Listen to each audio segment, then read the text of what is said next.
டெல்லியில் உள்துறை அமைச்சர் அமித்ஷாவுடன் எடப்பாடி பழனிசாமி தனியாக 1 மணி நேரம் ஆலோசனையில் ஈடுபட்டு வருகிறார். அண்மை செய்தியை பார்த்து வருகிறோம். டெல்லியில் உள்துறை அமைச்சர் அமித்ஷாவுடன் தற்போது எடப்பாடி பழனிசாமி ஆலோசனையில் ஈடுபட்டு வருகிறார். அமித்ஷாவுடனான ஆலோசனைக்கு பிறகு கைக்குட்டையால் முகத்தை மறைத்தபடி வெளியே வந்திருக்கிறார். அவர் தன்னுடன் வந்த நிர்வாகிகளை வெளியே அனுப்பிவிட்டு அமித்ஷாவிடம் 1 மணி நேரம் பழனிசாமி ஆலோசனை நடத்தியிருக்கிறார். டெல்லியில் உள்துறை அமைச்சர் அமித்ஷாவுடன் எடப்பாடி பழனிசாமி தனியாக 1 மணி நேரம் ஆலோசனையில் ஈடுபட்டிருக்கிறார். தன்னுடன் வந்த நிர்வாகிகளை வெளியே அனுப்பிவிட்டு அமித்ஷாவிடம் 1 மணி நேரம் அவர் ஆலோசனையில் ஈடுபட்டிருக்கிறார்.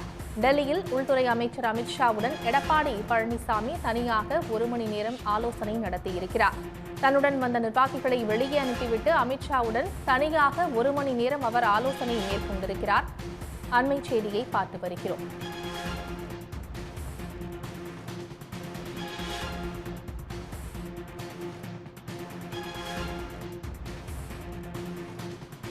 தன்னுடன் வந்த நிர்வாகிகளை வெளியே அனுப்பிவிட்டு அமித்ஷாவுடன் தனியாக 1 மணி நேரம் ஆலோசனை நடத்தியிருக்கிறார் எடப்பாடி பழனிசாமி. அண்மை செய்தியை பார்த்து வருகிறோம். செங்கோட்டையன் விதித்த கெடு நேற்றுடன் முடிவடைந்த நிலையில் இன்று அமித்ஷாவுடன் எடப்பாடி பழனிசாமி 1 மணி நேரம் ஆலோசனை நடத்தியிருக்கிறார்.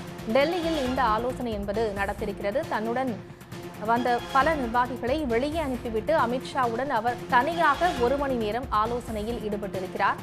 அண்மை செய்தியை பார்த்து வருகிறோம்.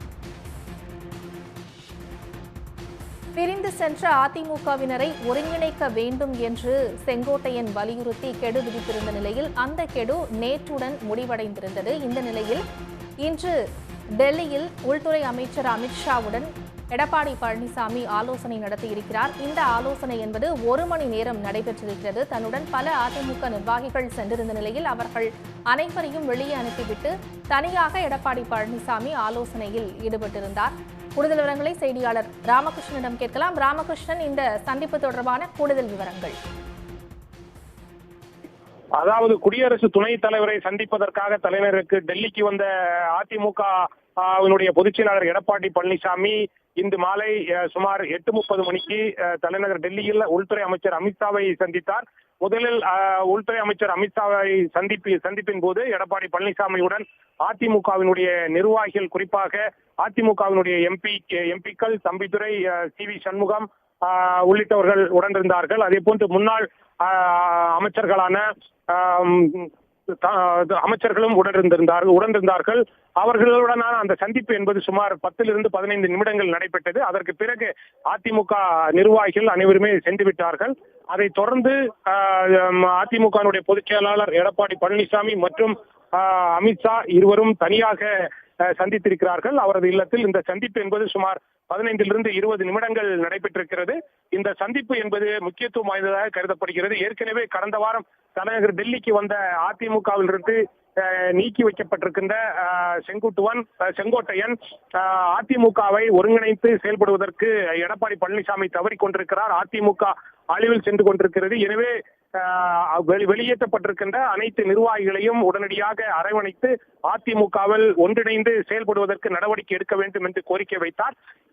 இந்த நிலையில்தான் இந்த சந்திப்பு என்பது நடைபெற்றது.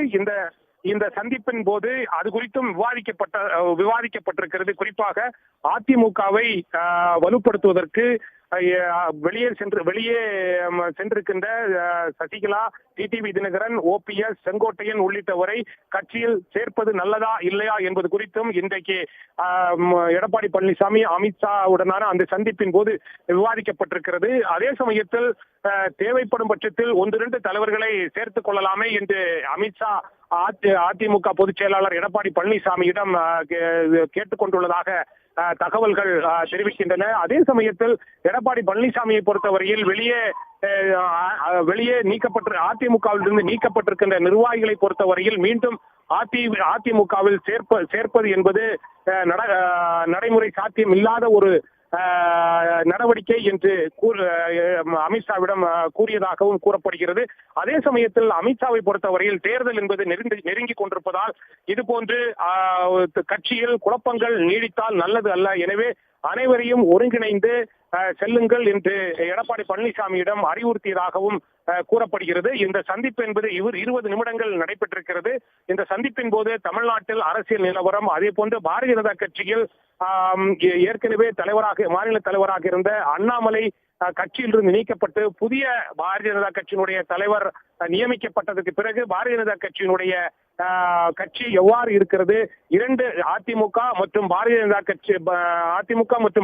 கட்சியினுடைய ஒருங்கிணைந்த செயல்பாடு எவ்வாறு இருக்கிறது, மீண்டும் அதிமுக பாரதிய ஜனதா கட்சியின் அந்த தேசிய ஜனநாயக கூட்டணி கட்சியினுடைய செயல்பாடுகள் எவ்வாறு இருக்கிறது, தேர்தலை எவ்வாறு சந்திப்பது உள்ளிட்ட பல்வேறு அம்சங்கள் இந்த சந்திப்பின் போது நடைபெற்றிருக்கிறது.